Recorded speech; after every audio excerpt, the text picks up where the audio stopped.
ஞான நூலின்படி நடக்க மன்னம் இல்லாமல் ஞானம் ஏது என்ற துட்டன் நரசன்மமா பிறந்து எவர் அறிந்தார் என நல்லவரை எழுது துட்டன் ஞானவான் ஆனவர்கள் சாகாது இருந்தார்கொல் நவிலுவீர் என்ற துட்டன் நன்னருயர் தேவாலய சொத்தை விற்று உண்டு நல்குரவு நண்ணு துட்டன்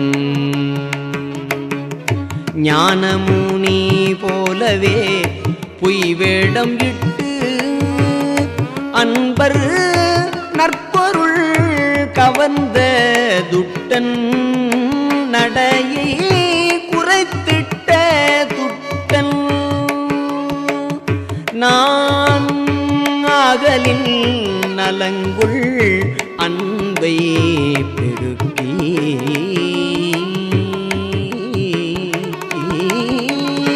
தேனினும் இனிக்கும் அமுதம் பகுத்தாளரோ தித்திக்கும் முத்தி முதலே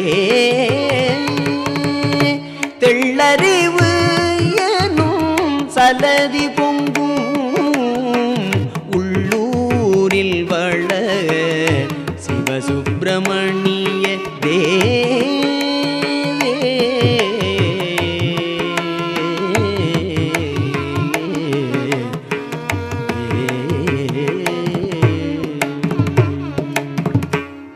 வள்ளித்தாயின் பெருங்கருணையினாலும் பாம்பன் சுவாமிகளின் தவப்பயனாலும் 48வது நாளாக இன்று நாம் சிந்திக்கிறோம்.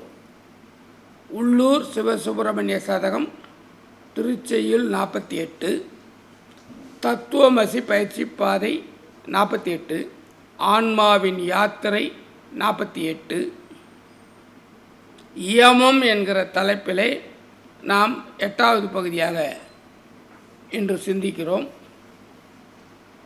ஏற்கனவே 10 சொல்லியாச்சு. இது ஒரு 8, 18 ஆகிடுது.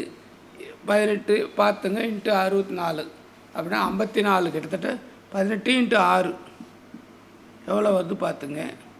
அவ்வளோ தூரம் வந்திருக்கிறோம். நம்ம 100 தாண்டிட்டோம். இவ்வளோ தப்புகளை நம்ம பண்ணின்னு இந்த பிறவை எடுத்து வாழ்ந்துன்னு இருக்கும்.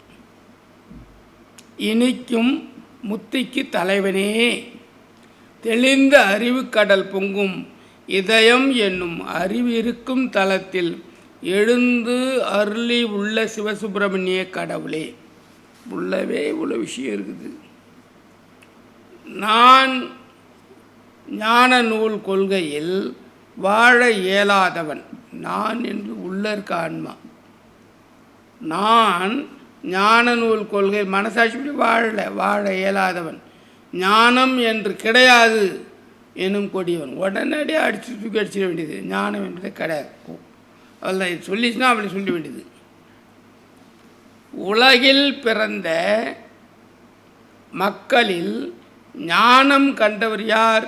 உள்ள இருக்க ஆன்மாவே தெரியும் கேட்குது என்று சொல்லி நல்லவர்கள் கேலி செய்த கொடியவன். யாரெல்லாம் நல்லவர்களோ அவங்கள எப்படியாவது டம்மியாய் காட்டணும்.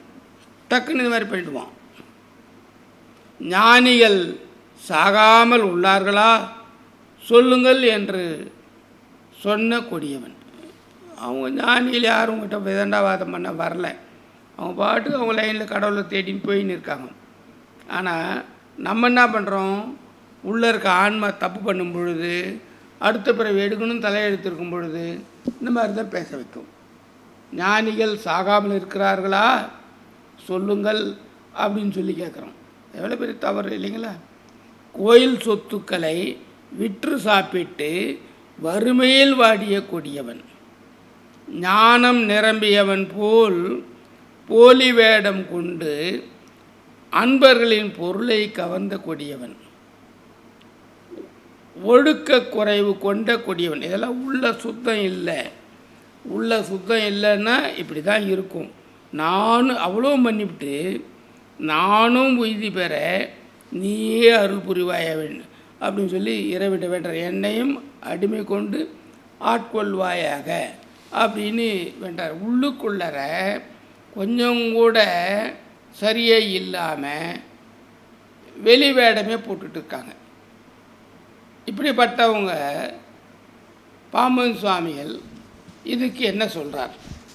ஒரு சதாசிவ கன்னி அதில் அப்படி சொல்லும் பொழுது, உள்ளுக்கு உள்ளே தான் ஒளித்து கொண்டே இருக்கும் கள்ளப்பொருளை யாருக்கு காட்டாய் சதாசிவமே. உள்ளே இருக்கிறத காமிச்சிருந்தால் இவ்வளோ பிரச்சனையே கிடையாது, காட்டாத்து விட்டுறதா இவ்வளோ பிரச்சனை. உள்ளுக்கு உள்ளே தான் ஒளித்து கொண்டே இருக்கும் கள்ளப்பொருளே ஏற்கு காட்டாய் சதாசிவமேங்கிறார். என் மனதிற்குள் ஒளிந்து கொண்டிருக்கும் கள்ளத்தனமான குகனே, உன்னை எனக்கு காட்டி அருள்க சதாசிவமே அப்படிங்கிறார்.